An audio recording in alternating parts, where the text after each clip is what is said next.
there is a fact that remains.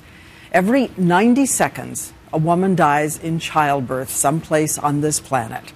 That is 1,000 women dying every day, many of them very young, who could be saved. And we are struck as we travel how many of them ask us, what is it like in America? Do women here also feel alone and afraid at the moment supposed to be filled with joy? Pregnant women around the world sending out the message about the wonder and hope of a new beginning with someone you love. Women like Christy Spadaro at Maimonides Hospital in Brooklyn, who had just given birth to a healthy baby girl. Look at her. I got a yawn. So this is your first? Yes, it's our first. And you're how old? 26 today. Today? Oh, you're kidding. Which means she's giving birth about the average age American women have their first child. She's likely to have 2 children, live a life stretching into her 80s. Through Skype, we introduce Christy to a teenager in Afghanistan who has just given birth to her baby boy. How old is your baby boy? 2 hours old. My goodness. 2 hours old. Christy's biggest concern before birth was whether she'd have to have a C-section. And this Afghan teenager's? What was your biggest fear when you knew you were going to have a baby? She was thinking if I would be alive after birth or during birth. For a young girl in Afghanistan, there is a 1 in 10 chance when having a baby, she will die. Nick Kristof, columnist for the New York Times, has written extensively about the dangers women face in childbirth. It's a kind of Russian roulette in a lot of the world. It's a Russian roulette, except that it's very much targeted to poor women, to rural women, to uneducated women.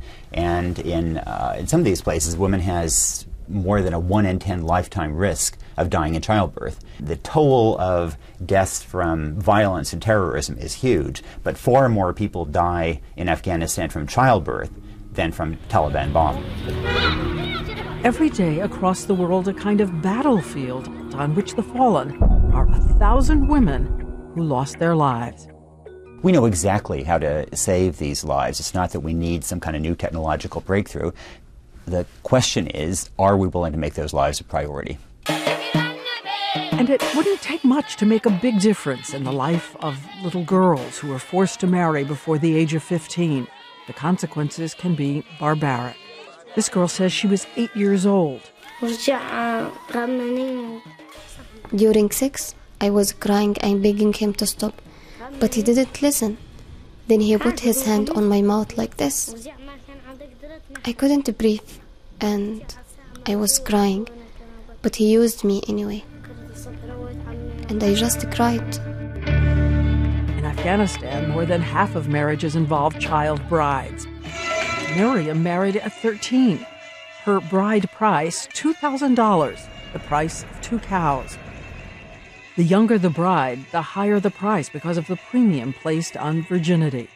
Miriam once dreamed of being a teacher, but was pulled out of school. My wish was to go to school, and I didn't want to get married at all. Now she is 15, 7 months pregnant, and when we first meet her, nervous about what will happen.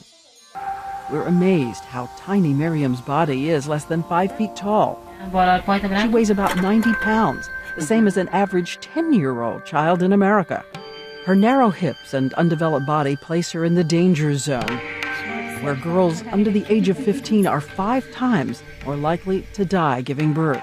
Give us a sense physically what that does to your risk when you are 15 or younger. So many of these girls end up in a marriage when their pelvises aren't fully formed. So they're much more likely to end up having obstructed labor and in many cases dying. Good morning. Thank In you. a shelter in Afghanistan, I asked these women a question. How old were you when you got married? She got married when she was 12. Married when she was 12? Yeah. 15 years old she got married. 13? 13 years old. 10 years old. No matter, the law says it's not legal until a girl is 16. When we ask how many of them knew a woman who had died in childbirth, every hand was raised. And again, for those of us who won the lottery of getting to live in America, it's hard to imagine that 30% of the women in the world are giving birth like this. No skilled medical attendant. She's on a dirt floor in her shack. The village attendant tries to help but has no medical training, so she keeps pushing down hard on the stomach of the pregnant woman, trying to squeeze the baby out. Only 20% of the births are attended by some personnel that knows anything about how to manage childbirth. So these women are 80% alone? of them, they're alone with relatives. And if you are alone and undergoing a hemorrhage, what is it like for the mother? They will die if unaided. But take a look at this. Hope in white dresses. Over the past 10 years, organizations like Japago have assembled an army of young women, giving them basic training as midwives. I'm in labor. Today, with the use of a simple backpack, the students are taught how to deal with hemorrhaging, the #1 cause of maternal mortality. Relax. In their faces, you can see how much they want to know, how much they want to help. I'm very honored to have worked with such incredible women. There are now 3,000 trained midwives dispersed across Afghanistan, and according to a recent survey, the number of women dying here because of childbirth is dropping from 1 in 11 to 1 in 50.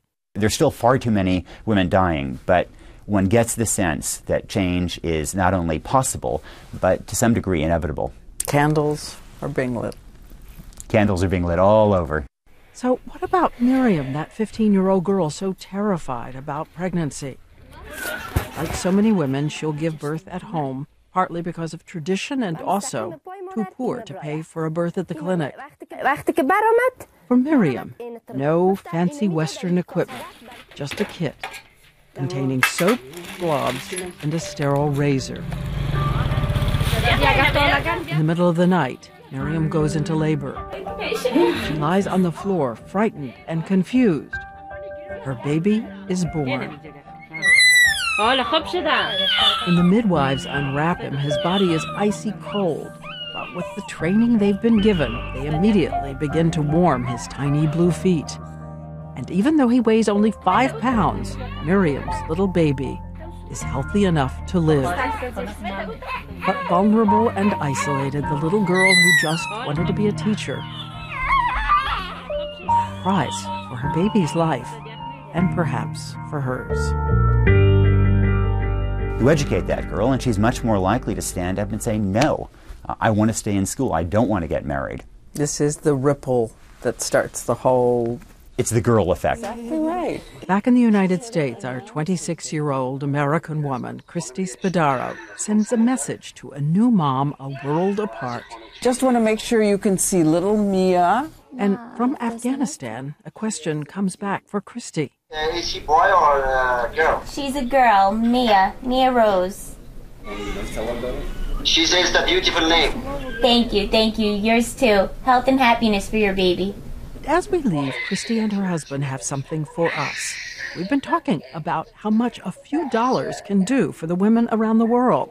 People can give $3 and save the life of a woman having a baby in Afghanistan for clean. Christy's husband, a new dad, gives us every dollar he has. Take all my money here. Whatever he had on. From Mia.